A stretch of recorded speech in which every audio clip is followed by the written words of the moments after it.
বিসমিল্লাহির রহমানির রহিম।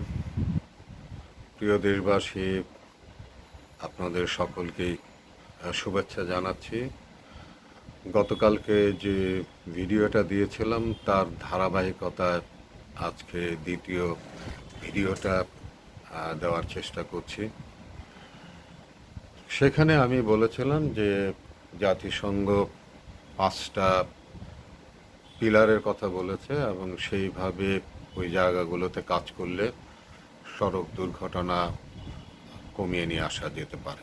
তো প্রথমটাই ছিল, সেটি হলো যে একটা ম্যানেজমেন্ট, স্কিলড একটা ম্যানেজমেন্ট তৈরি করা।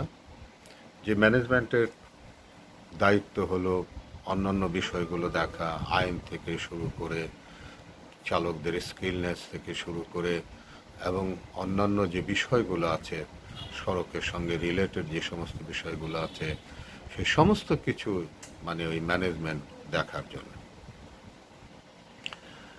তো সেই ম্যানেজমেন্টে আপনার গিয়া কারা কারা এবং সড়ক দুর্ঘটনার সঙ্গে রিলেটেড যে মন্ত্রণালয়গুলো সেগুলোর কথা এখন আপনাদের বলছি। আপনারা জানবেন যে সড়ক কিন্তু শুধু যোগাযোগ মন্ত্রণালয়ের অধীনে নয়, কিন্তু সড়ক হলো গিয়ে আপনার গিয়া যোগাযোগ মন্ত্রণালয়, স্থানীয় সরকার মন্ত্রণালয় এবং স্থানীয় সরকারের সঙ্গে যে আপনার সিটি কর্পোরেশন আছে, এই সিটি কর্পোরেশনেরও তাদের নিজস্ব আপনার সড়ক রয়েছে কিন্তু।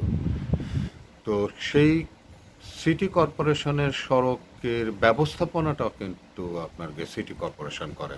সে ব্যবস্থাপনার মধ্যে আইল্যান্ড, ফুটপাত, তারপরে ট্রাফিক সিগন্যাল, জেব্রা ক্রসিং, এই সমস্ত যত বিষয়গুলো আছে সেগুলো কিন্তু সিটি কর্পোরেশন করে। তো যার জন্য আমরা এখানে এই যে যে আমরা যেটা কমিটি বলেন কিংবা একটা অথরিটি বলেন কিংবা একটা ডিপার্টমেন্ট বলেন, সেই ডিপার্টমেন্টটা একটা পরিপূর্ণ ডিপার্টমেন্ট হিসাবে আমি সরকারের কাছে দাবি করেছিলাম, করে আসছিলাম, কিন্তু সেটাকে আমি বাস্তবায়ন করতে পারছি না।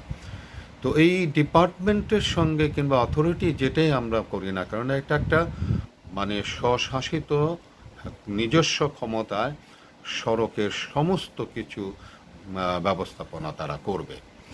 তো এটি ছিল আমার চাওয়া।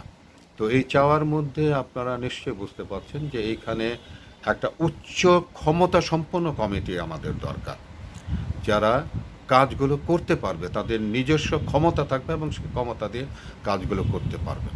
সেই জায়গায় যোগাযোগ মন্ত্রণালয় থাকবে, কারণ তাদের সড়ক রয়েছে, তাদের ব্রিজ রয়েছে, রোডস অ্যান্ড হাইওয়ে, এই যে ব্যাপারগুলো সেগুলো রয়েছে। তারপরে আপনার গিয়া এলিভেটেড এক্সপ্রেসওয়ে, এই সমস্ত জিনিসগুলো কিন্তু যোগাযোগ মন্ত্রণালয়ের আন্ডারে রয়েছে। পাশাপাশি আপনার গিয়ে সবচেয়ে বেশি সড়ক কিন্তু হলো আমাদের স্থানীয় সরকারের। তো তাদেরকে এখানে প্রতিনিধিত্ব থাকতে হবে। তারপরে আপনার গিয়ে সিটি কর্পোরেশনের প্রতিনিধিত্ব থাকতে হবে। তারপরে আপনার গিয়ে যেটা আসবে সেটি হলো গিয়ে যে আপনার এই যে সড়কের শৃঙ্খলার যে বিষয়টি, সেখানে স্বরাষ্ট্র মন্ত্রণালয়কে আপনার এখানে এই প্রতিনিধিত্ব তাদের থাকতে হবে।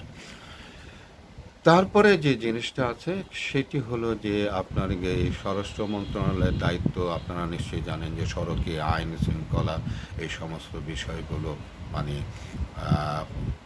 গুলো তাদেরকে নিশ্চিত করার ব্যাপারগুলো রয়েছে এবং সেখানে তাদের প্রতিনিধিত্ব থাকলে, এক জায়গায় থাকলে পরে যখন যেটা প্রয়োজন সেটা সেইভাবে নির্দেশনা দিয়ে সেগুলো করা যেতে পারে।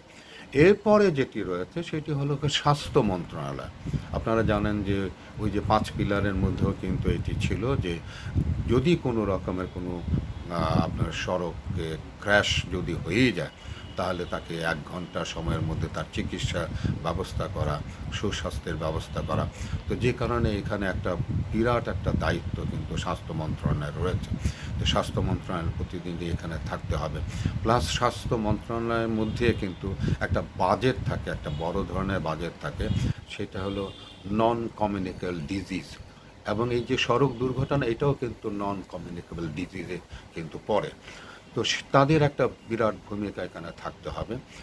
তারপরে আপনার স্বাস্থ্য মন্ত্রণালয়ের পরে যে জায়গাটা আছে সেটি হলো যে আপনার বাণিজ্য মন্ত্রণালয়। এখন আপনারা মনে করতে পারেন যে সড়ক দুর্ঘটনার সঙ্গে বাণিজ্য মন্ত্রণালয় হলো গিয়ে এই যে আমরা যে গাড়ির কথা বলেছিলাম না, নিরাপদ গাড়ি, আমাদের দেশে যেমন বেশিরভাগ কিন্তু গাড়ি আপনার আমদানি করা হয় এবং পার্টসগুলো আমদানি করা হয়। তো এরা কিন্তু কখনোই এই যে সড়কের মানে আপনার নিরাপদ গাড়ির জন্য কখনো কারো কাছে কিন্তু কোনো কিছুই কিন্তু জিজ্ঞাসা করে না। তাদের মন মতো কোনো একটা ব্যবসায়ী তাদের কাছে একটা ডিমান্ড করলো, এতগুলো গাড়ি আনবে, এই পাস আনবে, তারা কিন্তু তাদের মন মতো করে তারা কিন্তু সেটি তাদের মধ্যে দেওয়া যাবে না।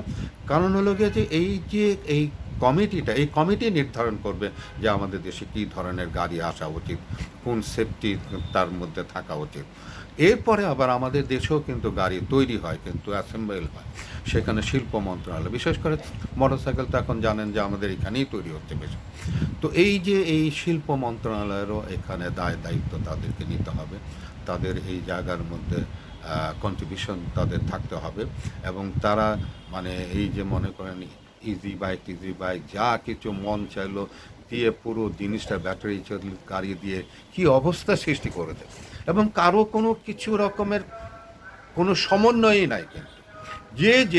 যেখানে ডিপার্টমেন্টগুলো আছে তারা তাদের মতো করে কাজ করে কিন্তু দেশটাকে একটা আবর্জনার মধ্যে আপনার সৃষ্টি করছে।